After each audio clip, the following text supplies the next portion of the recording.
أعوذ بالله من الشيطان الرجيم. بسم الله الرحمن الرحيم. السلام عليكم ورحمة الله وبركاته. Dans cette vidéo, nous allons faire la correction d'une série d'exercices sur les fonctions algorithmiques et programmation en Pascal et en C et en Java. Nous avons un exercice sur les nombres palindromes, un deuxième exercice sur les nombres gloutons, un troisième exercice sur les nombres super premiers, un quatrième exercice sur les nombres automorphes et un cinquième exercice sur les nombres Mersenne. Donc je vais commencer par le premier exercice. Un nombre est dit palindrome s'il est égal à son inverse. C'est un nombre qui peut se lire indifféremment de droite à gauche ou bien de gauche à droite sans changer sa valeur. Exemple 32 923. On a marqué la lecture droite à gauche ou gauche à droite, c'est la même valeur. Travail à faire. Écrire une fonction qui calcule l'inverse d'un nombre entier n, puis écrire un algorithme qui utilise cette fonction pour savoir si un nombre donné est un nombre palindrome ou non. Donc dans la première étape, je vais calculer une fonction qui calcule l'inverse d'un nombre. Puis dans le programme principal, je vais comparer ce nombre inversé par le nombre lui-même. S'il y a une égalité, alors ce nombre est un nombre palindrome. Voilà la correction. Donc la fonction qui calcule l'inverse d'un nombre entier a comme paramètre z un nombre entier. V, c'est la variable qui va contenir l'inverse, initialisée à 0. Chaque fois, je retire un nombre du z, une position par l'opération mod, z mod 10 pour retirer une position. Donc, cette position sera ajoutée au v fois 10. Chaque fois, j'avance dans les positions, donc z reçoit z div 10 pour récupérer la position prochaine jusqu'à, donc cette opération est tirée jusqu'à z égale 0. Donc la boucle tant que z différent de 0, faire ces deux instructions et à la fin retourner la valeur de la variable v qui est l'inverse de z. Dans le programme principal, je vais lire le nombre n. Je vais faire une comparaison. Si n est égal à inverse de n, c'est un appel de la fonction inverse avec un argument n, alors écrire n est un nombre palindrome, sinon n n'est pas un palindrome.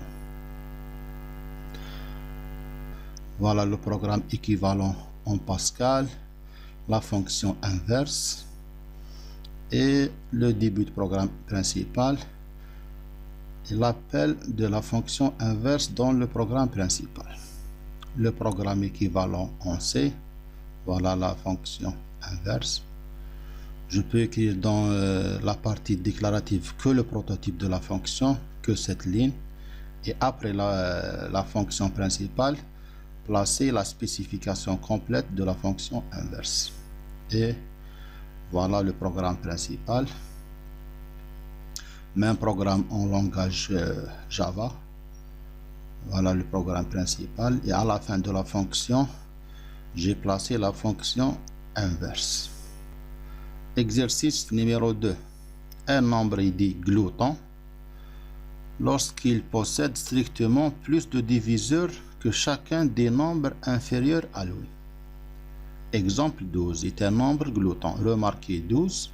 Le nombre 12, le nombre de ses diviseurs est égal à 6. Donc, ce nombre de diviseurs est supérieur strictement au nombre de diviseurs de tous les nombres inférieurs à 12. Donc, 12 est un nombre glouton. Remarquez le nombre 9 a comme diviseur à 3 diviseurs. Mais remarquez un nombre inférieur à 9 qui est le 8 a 4 diviseurs. Donc, 9 ce n'est pas un nombre glouton. Remarquez le nombre 6. C'est un nombre glouton. Pourquoi? Parce qu'il a 4 diviseurs et les nombres inférieurs à 6, il n'y a aucun nombre à 4 ou plus de diviseur. Donc, c'est la notion du nombre glottant. Travail à faire, écrire une fonction qui calcule le nombre de diviseurs d'un nombre entier donné, y compris le 1 et le nombre lui-même, bien sûr. Deuxième point, écrire un algorithme qui utilise cette fonction pour savoir si un nombre donné est un nombre glottant ou non. Donc, je vais calculer le nombre de diviseurs d'un nombre donné n, puis calculer le nombre de diviseurs du nombre inférieur à n. S'il y a un nombre inférieur à n a un nombre de diviseurs supérieur à celui du nombre de n, donc ce n'est pas un nombre glottant tout simplement. Voilà la solution. La fonction nbdiv a comme paramètre un nombre entier z et elle retourne un nombre entier, c'est le nombre de diviseurs. Voilà, j'ai utilisé deux variables cpt qui représentent le nombre de diviseurs et i représente les nombres compris entre 2 et la moitié de z et qui sont testés, est-ce qu'ils sont des diviseurs de z ou non. Donc cpt est initialisé à 1 au début, je vais expliquer pourquoi. Pour vérifier les nombres de 1 jusqu'à la moitié de z. C'est pas la peine de vérifier est-ce que z divise z parce que c'est un diviseur. Donc j'ai compté ce nombre, c'est le diviseur z lui-même. C'est pour ça que j'ai initialisé cpt à 1 et j'ai vérifié et testé les nombres de 1 jusqu'à la moitié de z. Donc une boucle pour. Dans la boucle pour, j'ai un test. Si z mod égale 0, donc i est un diviseur de z, alors incrémenter le compteur. Tout simplement, à la fin de boucle, je vais retourner la variable cpt qui contient le nombre de diviseurs de z. Dans le programme principal, donc lire un nombre n, il représente les nombres inférieurs à n, donc il reçoit n-1. Je vais commencer par le nombre précédent de n, c'est n-1, trouve le soit faux, donc c'est une variable booléenne, est égal vrai lorsque je trouve un nombre avec un nombre de diviseurs supérieur à celui de n. nb c'est le nombre de diviseurs de n, nb reçoit nb div n, donc c'est le nombre de diviseurs de n. Je vais faire une boucle tant que trouve égale faux, tant que aucun nombre a un nombre de diviseurs supérieur à celui de n et i différent de 0. Faire si nb inférieur ou égal à nb de diviseur de i, donc c'est le cas contraire, donc alors trouve le soit vrai, donc n directement je peux conclure que n ce n'est pas un nombre glottant. Sinon décrémenter i. À la fin je vais comparer trouve. Est-ce que trouve égale vrai, donc n ce n'est pas un nombre glottant parce que j'ai trouvé un nombre. Sinon, donc j'ai terminé la boucle sans trouver un nombre à un nombre de diviseurs supérieur à celui de n, alors n est un nombre glottant. Voilà le programme équivalent en Pascal, la fonction nbdiviseur et le programme principal donner n et utiliser la fonction nbdiviseur avec un argument i. Même programme en C, la fonction nbdiviseur, le programme principal. En Java, le programme principal et la fonction nbdiv. Exercice numéro 3. Donc, un nombre est dit super premier. Donc, c'est un nombre premier. En plus, si on supprime des chiffres à partir de sa droite, le nombre restant aussi premier. Exemple, le nombre 59 399. C'est un nombre premier. Si on supprime une position, reste 5939, c'est un nombre premier. Si on supprime une autre position, 593, c'est un nombre premier. Si on supprime une position 59, c'est un nombre premier. En supprimant une position 5 est un nombre premier. Donc le nombre 59 399 est un nombre super premier. C'est la définition d'un nombre super premier. Travail à faire, Écrire une fonction booléenne qui retourne vrai si un nombre entier donné est un nombre premier ou non. Deuxième point, écrire une fonction qui utilise cette fonction pour savoir si un nombre donné est un nombre super premier ou non. Et à la fin, écrire un algorithme, bien sûr, qui utilise ces fonctions, qui affiche tous les nombres super premiers inférieurs ou égaux à une borne x. X est un nombre entier donné. Je vais faire directement la solution. Premièrement, la fonction booléenne premier qui retourne vrai si n est un nombre premier a comme paramètre n, un nombre entier, et elle retourne une variable booléenne. J'ai utilisé la variable i pour vérifier les diviseurs. Et premier, une variable booléenne qui représente la réponse. Est-ce que c'est un nombre premier ou non? Donc premier initialisé avec vrai. Donc le nombre est premier jusqu'à prouver le contraire. Par défaut, le nombre est premier jusqu'à trouver un diviseur différent de 1 et le nombre lui-même. Si n égale 1, c'est un cas particulier, alors premier égale faux. Ce n'est pas un nombre premier parce que 1 possède un seul diviseur. Et la définition d'un nombre premier, il faut qu'il possède deux diviseurs, le 1 et le nombre lui-même. Sinon, c'est le cas général des nombres. La variable qui représente les diviseurs à tester, donc il reçoit 2. Je vais commencer le test. Tant que i est inférieur ou égal à la moitié de n, ce n'est pas la peine de vérifier jusqu'à n, parce que la probabilité d'avoir un diviseur d'un nombre est dans l'intervalle 1 jusqu'à la moitié. Donc c'est pas la peine de vérifier 1. Je vais commencer par le 2. Et tant que premier égale vrai, parce que la variable premier initialisée à vrai, faire si n mod i égale 0, donc i c'est un diviseur de n, alors premier égale faux. Ce n'est pas un nombre premier. Sinon, incrémenter le nombre i reçoit i plus 1. À la fin de la boucle, tant que je vais afficher la réponse, je vais retourner la réponse première. Deuxième fonction demandée, c'est la fonction super premier. Donc c'est une fonction aussi booléenne. La variable sup, c'est la variable qui retourne la réponse. Est-ce que c'est un nombre super premier ou non? Toujours, elle est initialisée vrai, donc le nombre est super premier jusqu'à prouver le contraire. Tant que n différent de 0 est super premier égale vrai, alors c'est premier de n égale faux. Donc si n n'est pas un nombre premier, alors il n'est pas un nombre super premier par conséquent. Donc sup reçoit faux. Sinon, je vais passer au test suivant. Je vais faire n reçoit n div 10. Je vais éliminer une position par l'opération division entière sur 10 pour tester la prochaine fois est-ce que n, en supprimant une position, est-ce que c'est n est aussi un nombre premier. Et je vais arrêter cette boucle tant que jusqu'à n égale 0 ou bien jusqu'à avoir faux dans la variable super premier. À la fin de la fonction, retourner la variable qui contient la réponse. Donc, retourner sup.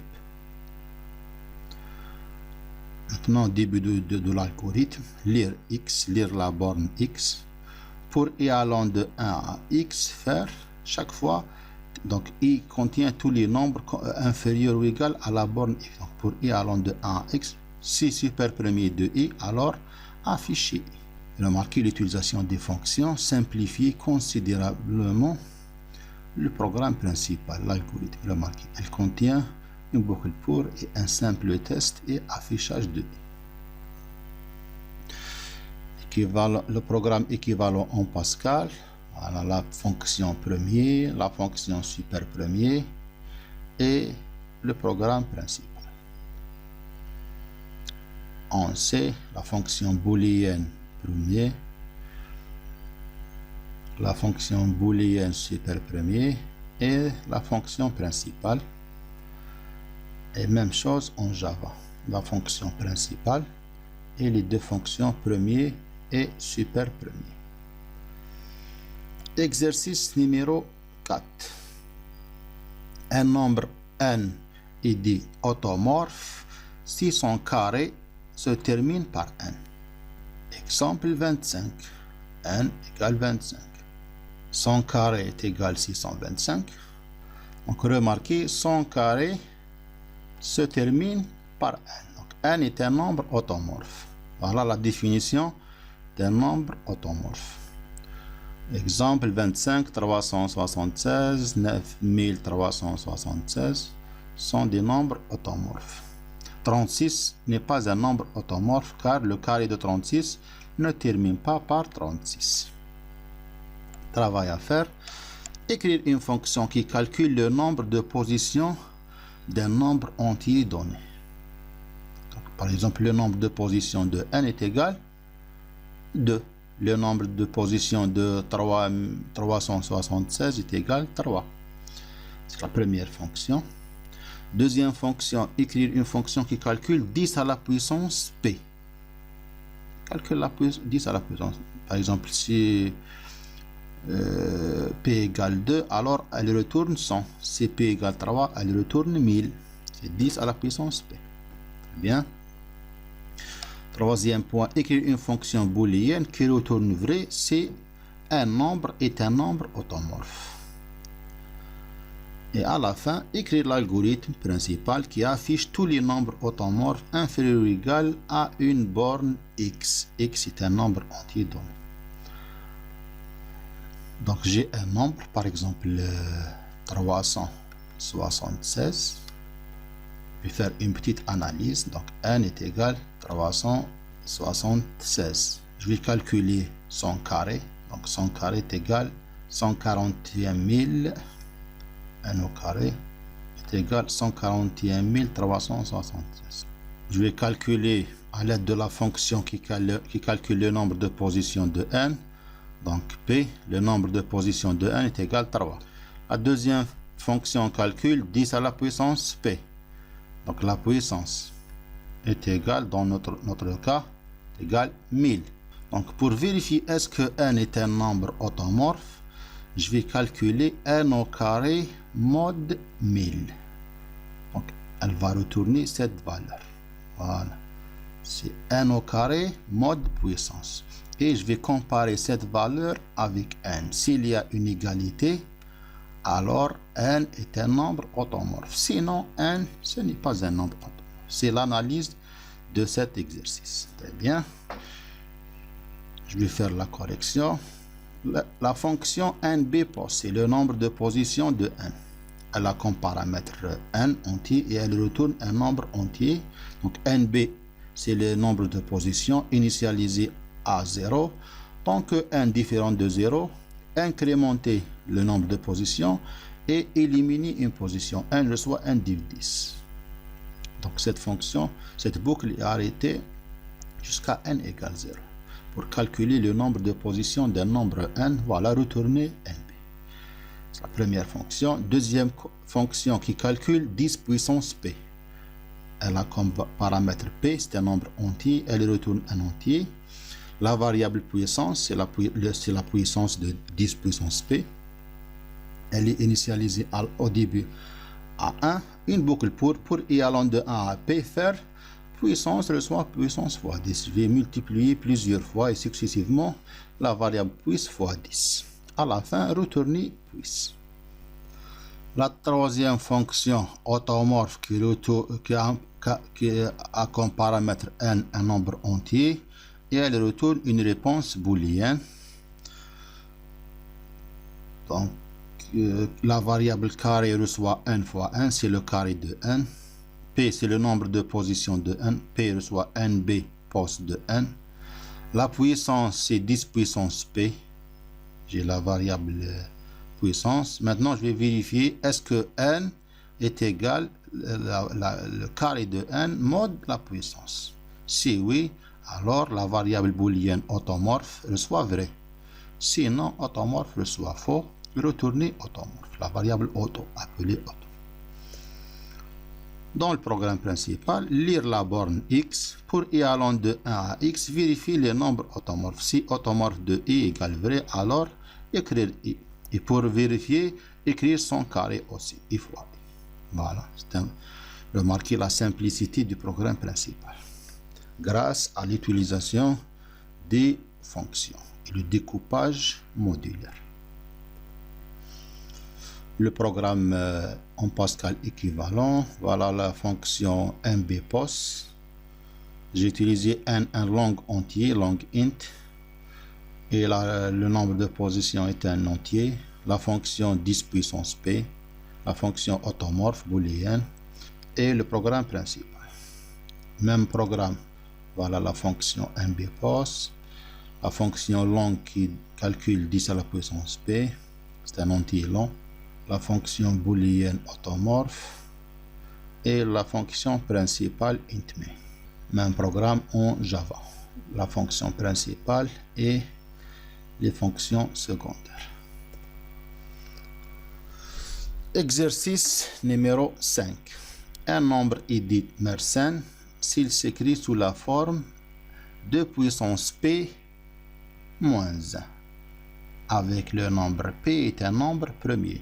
Exemple, si p égale 11, donc on obtient 2 puissance 1, 11, c'est 2048, moins 1, 2047. Donc 2047 est un nombre Mersenne, parce qu'il s'écrit sous la forme 2 puissance 11 moins 1 et 11 un nombre premier. Très bien. Un autre nombre, par exemple 2.